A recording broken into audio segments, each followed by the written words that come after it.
Hey everyone, it's Mojaxx back in the DJcity UK lab. A rather unusual video for you today. I don't think I've ever done a video quite like this before. We always talk about firmware updates and software updates for products, as new things come out. I find that myself really interesting and useful stuff.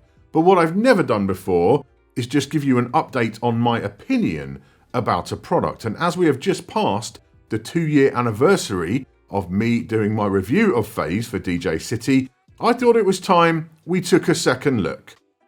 Let's get to it. What I won't be doing in this video is going back over the ground I covered in my original review. There's no point explaining how Phase works and that kind of thing again, so consider that one required viewing if you aren't up to speed on what Phase actually is. I'm very proud of that original review from 2019. I put a huge amount of work into testing the product prior to the review, and I didn't hold back in any way. The term brutally honest probably applies quite well.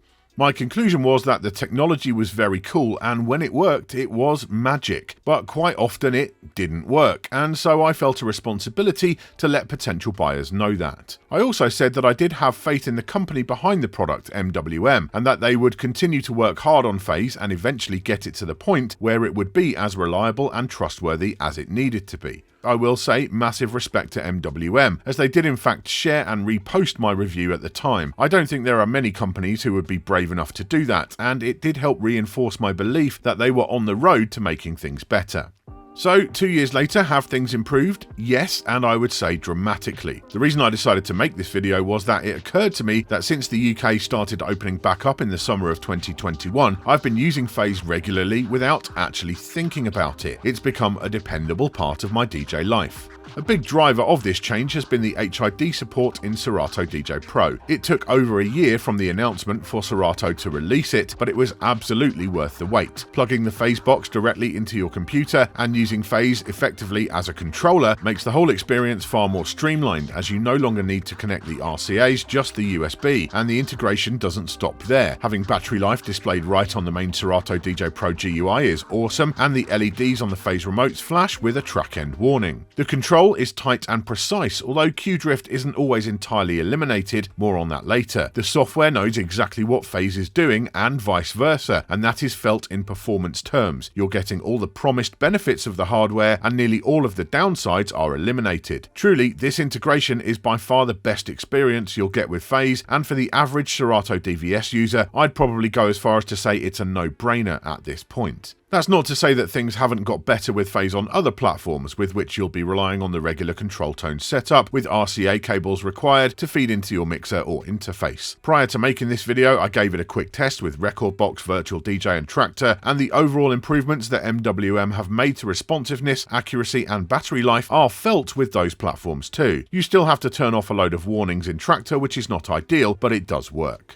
Speaking of battery life, that is dramatically improved compared to my earlier experiences. There have been 3 occasions recently when I forgot to charge the remotes between gigs, and although I have 4 remotes, I've not bothered to swap them out, and each time it's almost made it through the second gig, getting nearly 8 hours from a single charge, and that's with the enhanced radio settings turned on, which will use more battery. I do recommend that anyone buying Phase goes for the ultimate rather than essential pack if possible, as I think having that redundancy is important, and although MWM are selling extra remotes separately now, it's cheaper to buy the pack. That pack doesn't seem to be in stock at the time of making this review, but hey, welcome to 2021. On the subject of power, the system seems to draw a lot less power over USB than it used to. I typically plug directly into my XMG Review laptop, as it has plenty of ports, but you should definitely be able to use the ports on the back of the DJM S11 and S7, and MWM also suggests that you can use the ports on the 72 and 70, although perhaps not for charging, just data. But then I have it plugged into a 70 as I read this, and it's charging fine. Ultimately, your mileage still may vary, but it's way better than it was.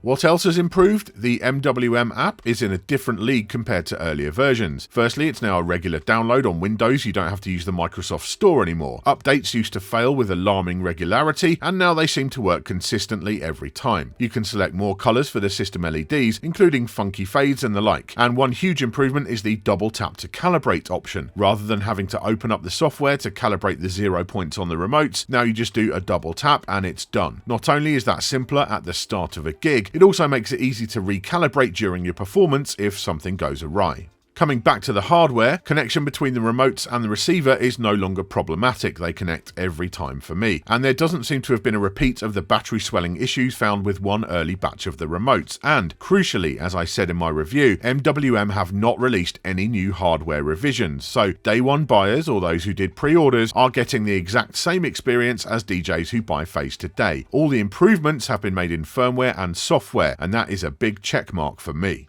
So is FaZe perfect now? Well, no, nothing ever is. And one area which people, including myself, still get variable results in is with Q point drift. On the whole, it has definitely got better, but this, it seems, is the aspect which is most affected by environmental factors, like the amount of wireless signals in the area. Some days, in some places, I get virtually no drift at all. In others, on different days, it is noticeable. What never seems to take a hit is the stability of pitch, so mixing is never impacted. It's just that bit of drift when you repeatedly pull the record back to a cue. Some turntablists will find this intolerable, while others have done routines for the DMC Online Championships using FaZe. In the end, I think we just have to accept that the nature of this tech means that there is always a possibility of some cue drift happening, and the only question is whether that is something you're prepared to deal with to get the other advantages of FaZe. For me now, and I suspect most turntable DVS users, that's absolutely going to be the case.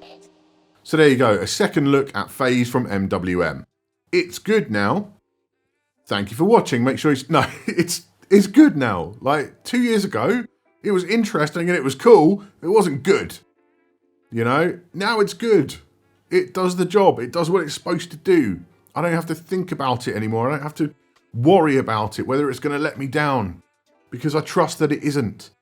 You know, the highest recommendation I can give is that in the past couple of months, I've realized that if I'm just playing on Serato DJ Pro, no 45s or anything, I leave my cartridges at home. I honestly, if you'd said to me 2 years ago, do you think that'll ever happen? I would have been very doubtful, but now I do that. I have the 4 remotes. I'm a belt and braces kind of DJ. I would never just go out with 2 needles. You know, I'd always have spare needles or 4 cartridges with me, whatever, back in the day. But now I have FaZe and I leave my cartridges at home. And that is just the biggest compliment I can give it. I trust it now. The Serato HID integration is superb. That levels it up compared to how it was. But those improvements they've made over the past 2 years for DVS as well, that translates across to every platform.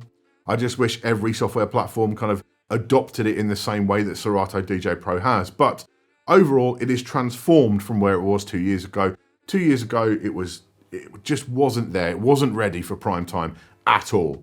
But if you're looking now at FaZe as a non-user towards the end here of 2021 and you want my recommendation, is this a reliable, dependable product?